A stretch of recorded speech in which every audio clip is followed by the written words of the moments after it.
Welcome to the Strategic Life Podcast, episode 115, Overthinking, with your host, Coach Mario. Dr. Mario. Let's go Heat! That's along with Frank. It's evident. So, were they overthinking or what? We finally closed that deal off. You know we're from Miami if you don't know that already. So clearly, Boston. I didn't get the Figure it out. I didn't get the. He didn't get the memo. The where your heat mean- swag. Everybody memo. with a 305 or a 786 phone number got an alert this morning, like one of those Amber Wear alerts. the gear. Wear the gear. I didn't get that. I get it. Yeah. You got to trade in the 305. Then. You got to go 954 now or something. 786. I already have that. Sorry. So, overthinking. And we'd like to welcome Dr. Mario back since he decided to grace us with his presence. He's not out gallivanting the 7 continents, Oh, well. skydiving in Antarctica with penguins, There or you go. whatever he does on his off time. One of those may or may not be true. Overthinking. What do we think? What are we thinking about overthinking? Dr. Mario, what do you say? Where might overthinking be a problem? Well, it's basically an unhealthy habit. It causes a lot of stress, a toxic environment within oneself. It can be transmitted to other people as well. It's dwelling on the past, trying to live your life, like we said, trying to move forward, but you're looking at life through the rearview mirror. You know? I mean, people can't overthink about future decisions too, yeah? Yeah. Yes. I mean, which overthinking can at that point make you stagnant, right? You're thinking too much about what you need to do, so therefore you're not taking action. That could be problematic in that way as well. Yeah, typically when you're overthinking, you're kind of like ruminating as well. Great word. Ruminating, you know. Ruminating. Yeah. It's kind of like you're in this storm of life. I have to go back to my pilot days. And you're circling the airport because you can't land. Tommy Tucker. Because it's all... I was gonna say it. That was past Tommy Tucker. Got it. And so there's this dense fog inside of your head. You're ruminating. You're circling the airport and you can't land the plane. Best way I can figure that one out. Mm-hmm. Causes a lot of stress, internal, and then external as you manifest. So for those, are you looking it up? So ruminate. Wow. I was going to give it to the people too. Ruminate means to think deeply about something. This guy just flexing his mental muscle. For real. No, ruminating is a great word. He's like, learn something today, fool.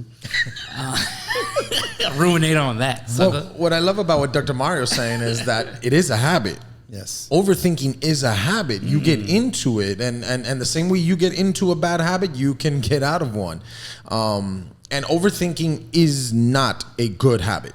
Like I like sometimes, because here's the thing: you can think of a situation, you can think of a problem, you can manifest, you can plan, you can be strategic with it. Ultimately, where overthinking comes in is where, again, you thought about it past the point of a solution, hence the term overthinking, right? So an example, and where we see it the most, right, especially as you know, is with the opposite sex, with somebody we're attracted to, right? We're very quick. I think that's where we see it the most, and that's, I think, the first time we see it as little kids, because we don't overthink about jumping on the monkey bars or trying to ride the bike over, the gap, or racing the car. We don't overthink those things. Where we overthink things is, hey, should I ask somebody out? Should I talk to this person? Right? It's within that social structure that I think we first. What if she says no? What if she says no? Right. What if she says yes? I don't know where to go. Right? And that's how you know you're scared of your own success, when you start the second level. Well, I wouldn't know where to take her. I wouldn't know where to go out with her. I wouldn't know what to say. That means you know that it's going to be a yes. You're just overthinking it. You're at a point where you're creating problems of what the outcome will be. It's almost like a broken record of negative rumination. You keep playing it and playing it and playing it. Okay, so here's the thing too. We're ruminating a lot on this. That is. So here's the issue too, especially we're talking about, in personal relationships with your significant others, is that when you overthink, you start to create scenarios that haven't happened yet. Correct. And that's the big problem. He didn't answer, he or she or they or whatever, whoever. Someone didn't answer their phone. They must be cheating on me. You start to overthink on either maybe not necessarily cheating, but even I guess even as parents that can happen as well, right? The kids didn't answer the phone. They could be lying in a ditch somewhere. You're overthinking things. So I was gonna say the benefit, the non-benefit, right? Creating those negative scenarios in your head does not help the situation. It's not real. It's just you're taking your worst fear or one, or the worst you could think of a situation and putting it out into, putting it in your headspace and creating this whole story around something that you have no concrete knowledge or foundation for. It's a narrative. Just besides the fact that they haven't answered their phone. It's a narrative that they're creating in their own head. Yeah. And so the rumination doesn't lead to any termination. It's just a continuous replay. And it could lead to self-destruction. I mean, it also, I believe it can also really double down your insecurity about something. If you are insecure about something or about someone in a relationship or whatnot, and you constantly create these scenarios, you're validating why you mentally, even if they haven't given you a reason to, don't trust them because you're thinking the worst. And that could be based off of anything. Past relationships, past experiences, maybe someone else put it in your head. He's not answering. Well, he's on vacation with the boys. You know what he's doing. Right. Maybe you didn't even think about it. Now you're overthinking it. You've allowed someone else to assist you in the overthinking process. Ruminate on that. But it's kind of like a mushroom effect, right? It continues to build. And the more seeds that you allow that brain of yours to ruminate, right? The more negativity that continues to fester. Is this how a mushroom works? I don't know. I've not done the shrooms. But I've learned not to ask secondary questions on those. I was like, dang, I gotta go back to biology class. I gotta learn I gotta go back to the plant kingdom, the mushroom effect. I have an app for that. No, but really, think about it, right? If you cut your lawn, you start to see one mushroom because you're not attending to the lawn, you're not fertilizing. And then the next, and then the next, and then the next, and the next thing you know, it's So kind of like weeds. Yeah. Yeah. Well, that's what happens in your head. You get into the weeds because you're ruminating so much. It's crazy. Excellent. So If I had $1 for every time we said ruminating on this podcast today, like it's just, Ruminate on that that. should have been the title. Then not overthinking, just don't ruminate. So what can we do to not overthink? Yeah, I mean, if you are a person who's a habitual overthinker, what would be the best recommendation you boys would have? Well, the first thing is you have to determine what is the root cause. It could be depression. It could be anxiety. It could be stress. Well, those are the emotions attached. I wouldn't say those are exactly the root cause. So it would be the emotion that's giving, the event or thing that's giving. There's a symptomology. Yeah. Absolutely. Okay. Yeah, agreed. I think it stems from a low self-esteem. I think that's where it starts, right? Or an insecurity, right? A self-consciousness, where it. For example, the parenting part, right? Where you're saying, well, the kids could be here. And it just goes into, did I do my job right as a parent? Did I do this? Because I've seen it, right? Same thing with again, spousal or if you're already in a relationship, it comes off as, well, have I done this? Or why would they be cheating on you? Or this is where the relationship lacks, right? And same thing, even before you get to that. So if you're overthinking about like a job or a performance or a presentation and, well, this isn't going to go well because you don't feel prepared. And anxiety is just that. Anxiety is you having a fear of an event that hasn't happened yet. And the more prepared you are for things, the less the anxiety builds up, right? So I'll give you a real good example. I had no anxiety over Game 4 of the Miami Heat Boston Celtics, right? Because I felt we were prepared for it. Until the last. Game 7, it was a different story because I felt the momentum shifted. So as a fan, right, we do that in sport. How is it that Game 4, we don't, I don't feel the pressure. We don't feel it, right? And you could tell the team didn't feel it. And these are professional athletes. Game 7, they played with the pressure. Mm-hmm. They had the anxiety, right? Same thing, it can happen in real life. If you're going towards a presentation, an exam or something, and then you say, well, okay, I'm not prepared for this. That's the first step in overthinking, in my opinion. Because the next step out of that is that I'm not prepared for this, or this moment, or this situation, or this interaction.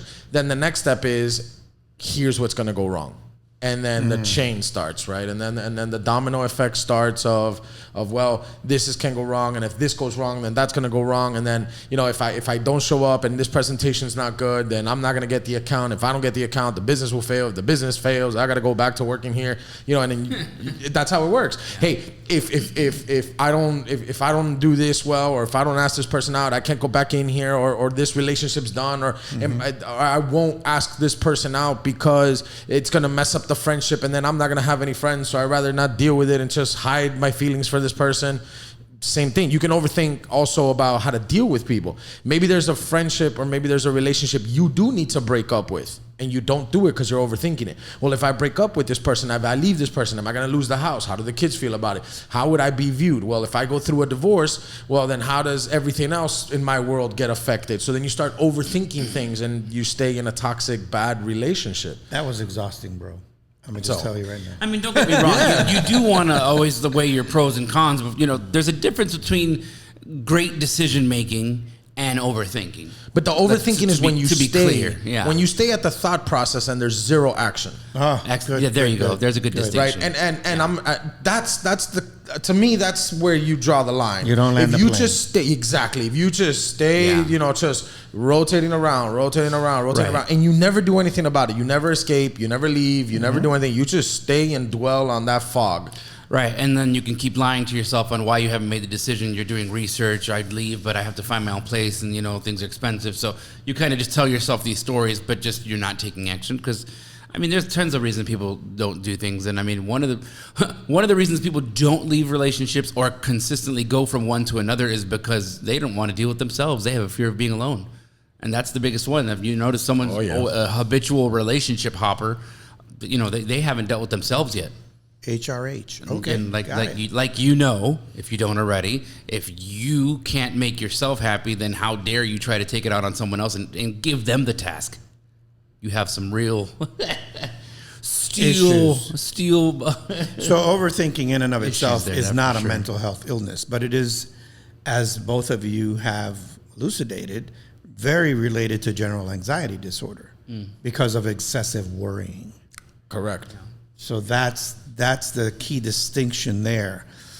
Can it also be a byproduct or related to perfectionism? No, not for me, and I'm going to tell you why. Perfectionism for me is when you attempt a task and then you repeatedly attempt the same task to a point where you try to get it perfect. Overthinking, you never make the attempt. That's what I've seen in my experience, where overthinkers do not make the attempt. Overthinkers will never attempt to ask the girl out. Overthinkers will never apply for the job. Overthinkers will never start the side hustle or business. Overthinkers will never voice their discomfort in a bad situation. Overthinkers will never have an opinion. Overthinkers are how do you know you're catching yourself, right? If you're constantly, if your friends say, hey, where are we going to watch the game? And your first reply is, oh, I don't know, anywhere. Oh, I don't care. And then in your brain, you have a place you want to go. So what I'm hearing is that, and this is awesome, overthinkers disguise themselves as perfectionists. Because they don't take action, and their excuse is, I just want to make sure everything's right, but they're not doing anything. Well, some of them, maybe. How we mask our bad habits, that could be a different podcast, right? So that's a good topic. Right? How we mask our bad habits, and again, we'll leave it for another podcast, so I'm not giving you everything on this one. Come back. How do we do that? Things like that. Well, I'm a perfectionist. What can I say? If it's not right, I'd rather not do it. Do it correctly or don't do it at all. And what are you doing now? Nothing at all. And then you don't do anything at all, right? Zero. Or I'd rather turn in a good project and then not turn in anything than a bad project. No, it's not going to be a bad project. So they won't take the shot. They won't take the shot. Yeah, man. Yeah. So that's how we mask these things. And of course, you can do that with a bunch of other things, but that on the overthinking side, that's one of the ways it happens. So it seems to me that what you're saying is the person who uses that mask as a perfectionist can't control the worrying and therefore does not take action.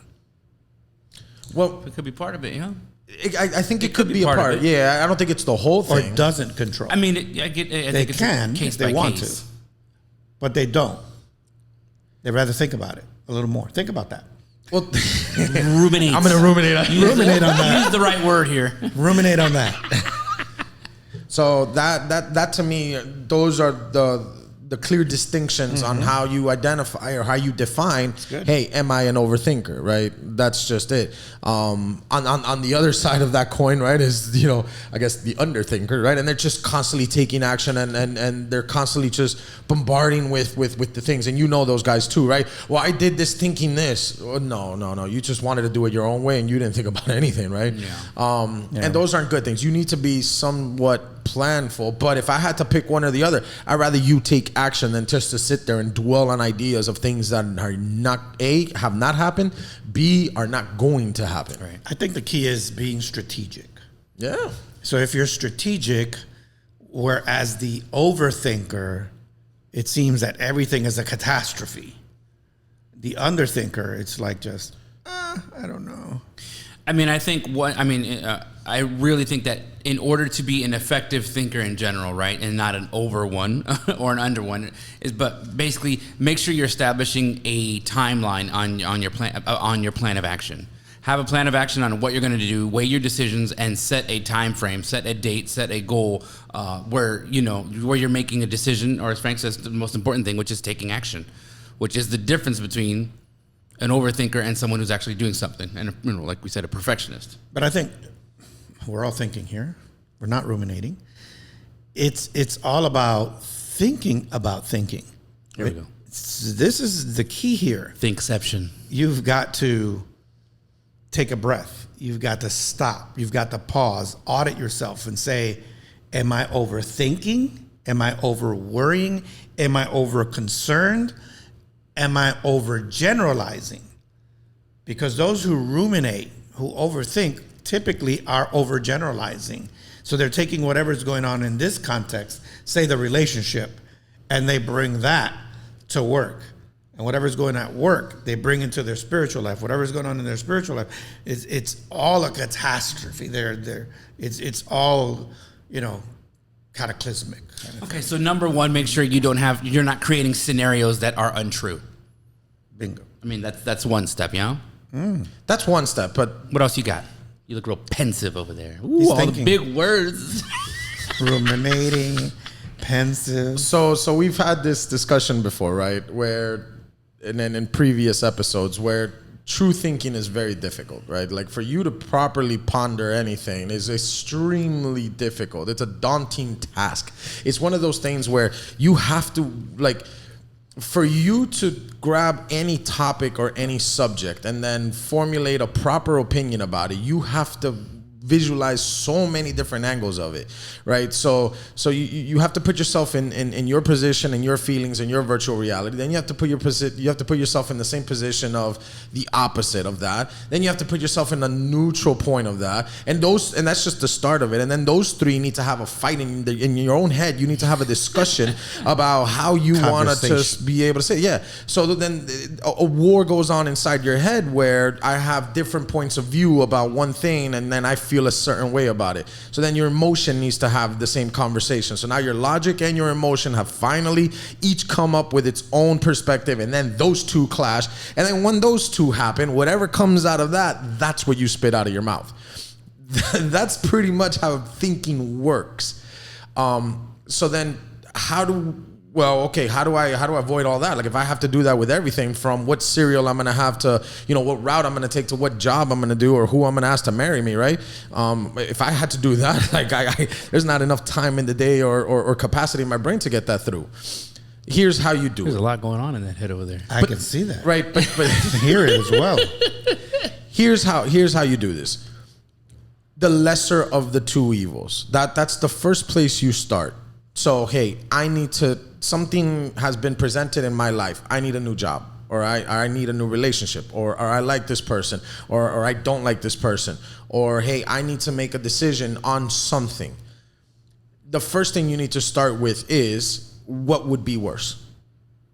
What would be worse? For me never to ask this girl out, for me never to apply for the job, for me to never start the business, for me to stay in the toxic relationship, for me not to properly parent my kids, or a little bit of action. Right? That's the first place you start. And the answer 99% of the time is always going to be, hey, if I take one step, I'm going to be towards a better direction. I'm not going to think about steps 2, 3, 4, 5, and 11. No. I'm going to think about this first step. How can I get one step closer to achieving that goal? So once you make it a goal and then you take just one step towards it, you'll see how you slowly start building momentum towards the correct way. And then at that point, you start creating habits of taking action instead of habits of overthinking. And that's a very good point, because if you release a habit, you've got to replace it with another one. So if you're releasing the negative habit of overthinking, Frank's solution is getting leverage on yourself. That's exactly what we're talking now in neurolinguistic programming and coaching, executive coaching terms. You get leverage on yourself. What would happen? So the other thing I would add is what Mario and I teach is in NLP, in neurolinguistic programming, we talk about the Cartesian coordinates. 4 questions, very simple audit. What would happen if you did? What would happen if you didn't? What wouldn't happen if you did? And what would not happen if you didn't? So what you're doing with those 4 Cartesian questions is you're going through what we call the barrier, that critical analysis, the critical faculty of your brain between the conscious, that 5%, that tries to control everything, and the 95% of the unconscious mind. And thereby piercing that barrier, you basically are just going to, in a sense, at one point go, oh, wait a minute, what is going on here? Yeah, and you reach that point because you're running every scenario, even linguistically, by languaging what would happen if you did, what would happen if I didn't, what wouldn't happen. It's every possible scenario in a negative and in a positive way just by language. We just gave you gold. Right. 4 questions. And so what Frank also said, just for a little bit of clarification, at least on my end, right, where he says you pick the lesser of the 2 evils, that's exactly what Dr. Mario was saying with the Cartesian coordinates. It's what would happen if you did and what's not going to happen if you don't. Or as we sometimes phrase it in one way, future pacing. What's going to happen if you don't make this decision today to ask this girl out, or any girl out, or to take, or to start this business, or to do this job, or to, do whatever it is you love. Relocate. Follow your passion, whatever it is. Yeah. So, right. And then there's the cliche. Well, there's no such thing as failure. There's only learning in the moment. That's actual truth. Now, let me put that into context for you. It's maybe going to take several attempts to build the success you want. So for example, like in sales, maybe the first sales call to that client or that prospect is not going to get you the deal, but the 5th one will. Right? Now, if you sit there and you say, well, if I call them and they say no, then okay, that's it, done. No. Hey, I know you said no to me in the past, but here's why. Here's a new opportunity. Here's a new change, right? Sometimes maybe it's that with relationships, right? Hey, we've been through this. I'm trying to leave, like the breakup, right? Sometimes you got to go through 2-3 breakups with that person in order to realize, hey, this is really bad. I got to drastically leave. Or maybe the other way around, right? So how we started. Maybe asking a girl out the first time is just, hey, you know what? All right, well, now I get to know you, and that you exchange Instagrams or phone numbers, but that doesn't mean it's a guaranteed date, right? Like that doesn't mean any of that, but it's a step closer to building a friendship there before you get to that. So that's just the way it is. So sometimes these failures you can build upon in order to have success. Overthinkers don't see that. Overthinkers just go straight to the failure and that's it. They stop at that. They don't see how that failure can build up. 3-4 failures can lead to a success. It's not about the 20 no's. It's about the 1 yes. It's about taking the learnings. Correct. You need to, I would say, sometimes you have to break up with yourself.